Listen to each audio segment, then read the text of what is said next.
Hi hello welcome to Shraddha Media. Present Mahesh Babu and SS Rajamouli forest adventure movie తీస్తున్నట్టు మన అందరికీ తెలిసిందే. రీసెంట్గా 30% షూట్ కూడా కంప్లీట్ అయింది. ఈ movie official announcement mostly Krishna గారి బర్త్డేకి ఆర్ లేదా మహేష్ బాబు గారి బర్త్డేకి ఉండొచ్చు అని చిన్న గాసిప్. అయితే ఇదొక్కటే కాదు, మన రామ్ చరణ్ పెద్ద మూవీని డైరెక్ట్ చేస్తున్న డైరెక్టర్ బుచ్చిబాబు సన గారు మహేష్ బాబు కోసం స్క్రిప్ట్ రాస్తున్నారంట. అదే కాకుండా కల్కి 2898 ఏడీని డైరెక్ట్ చేసిన మన నాగ అశ్విన్ కూడా హాలీవుడ్ రేంజ్ లెవెల్లో స్క్రిప్టింగ్ స్టేజ్లో ఉంది అని హాట్ టాపిక్ మన ఇండస్ట్రీలో. సందీప్ రెడ్డి వంగది డెవిల్ మూవీ స్క్రిప్ట్ కూడా చెప్పాడు అని మనకు ముందే తెలిసిందే. సో మహేష్ బాబు లైనప్ అయితే చాలా స్ట్రాంగ్గా ఉంది అని చెప్పొచ్చు.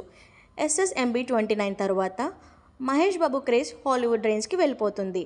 సో మన డైరెక్టర్స్ ఆ రేంజ్లో స్క్రిప్ట్ రాసి మహేష్ బాబుని ఇంప్రెస్ చేయగలరా అని చూడాలి. ఇలాంటి మరెన్నో మూవీ అప్డేట్స్, హాట్ టాపిక్స్ కోసం ఫాలో అవ్వండి శ్రద్ధ మీడియా.